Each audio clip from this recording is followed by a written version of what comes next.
Four armed streetlights were inaugurated at Gosavi Wada in Koregaon in the presence of Pennem MLA Praveen Alekar and ZP member Radhika Palekar.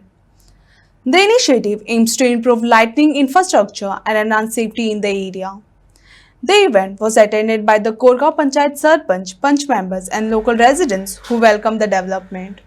ताका लागून जे आयज आमकां लोक elect करून हाडटा कितें तरी अपेक्षा आसता लोकां कडेन कितें आमी कितें तरी गांवांत आमचे कितें तरी चेंज घडोवचें म्हणून ताका लागून आमी सगळ्यांनी जे मेंबर्स ZP सगळ्यांनी रावन एके कडेन गांवाची उदरगत करपाची खूब गरज आसा. ताका लागून जी आयज आमी कोरगांवान कामां केल्ली आसा अशें उदकाचे प्रॉब्लम आतां तेणी सांगलेले आहा एज फास्ट कितें आहा जाल्यार ते हांव सॉल्व करून घेतलो कित्याक चडशे प्रॉब्लम ऑलरेडी आख्ख्या पेडण्यान सॉल्व जाल्लेली आसा. थोडेशे आतां कितें आतां थोडे एप्रील मे थोडेशे प्रॉब्लम जाता पूण ते बी आतां प्रॉब्लम एज फास्ट हांव सॉल्व करून घेतलो. तशेंच आतां अशे सगळे जाण वांगडा रावत जाल्यार कोरगांवान खुबशे डेवलप करूंक शकता आमी. ताका लागून अशेंच सगळ्यांनी एके कडेन रावचे बरे रावचे. जो काळोख असलो तो सरान एक हांगासर फोकस घालून एक बरें काम केल्लें आसा. 2 दिसांनी हांगासर ह्या देवळाचे वर्धापन दिन आसा. ते निमतान सरान हांगासर खरोच उजवाड करून एक बरें काम केल्लेलें आसा. तशेंच आमच्या ह्या कोरगांवान जो रोडाचो इशू आसलो तोय आतां आमकां हांगासर सॉल्व जाल्लो दिसता.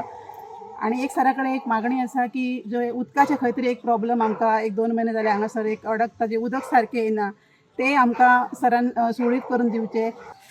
जबरदस्त त्यांचं सहकार्य हे आमचं आमदारचं आहे हे सिद्ध झालेलं आहे. कसं असू दे आम्ही जरी फॉरवर्ड फाईल केली पण त्याचा पाठपुरावा त्यांच्यातर्फे झाला. जसे आमचे वाटूभाई जे असिस्टंट इंजिनियर वाटूभाई यांनी पुढाकार घेतला. शेडगावकर यांनी पुढाकार घेऊन हे कार्य पूर्ण केलेलं आहे. त्याबद्दल पुनश्च त्यांचे आभार. आणि आमचे आर्लेकर ज्यावेळी निवडणुकीच्या वेळी इथं आले होते आणि त्यांनी शब्द दिला होता काय ना काहीतरी आपण करू पण अर्थात ते आज त्यांच्या हस्ते झालेलं आहे ही चांगली गोष्ट आहे. आणि इथं देवाचा त्यांना आशीर्वाद असेल आणि येणाऱ्या विधानसभा निवडणूक पुन्हा एकदा ते सक्रिय होतील आणि पुन्हा एकदा त्यात यशाची जी काय किल्ली आहे ती चालू राहील आणि पुन्हा एकदा ते आमदार किंवा मंत्री होतील अशी आम्ही अपेक्षा करतो. आणि त्यांच्याकडून असेच कार्य घडू दे आणि नाव चर्चेस येऊ दे एवढंच बस.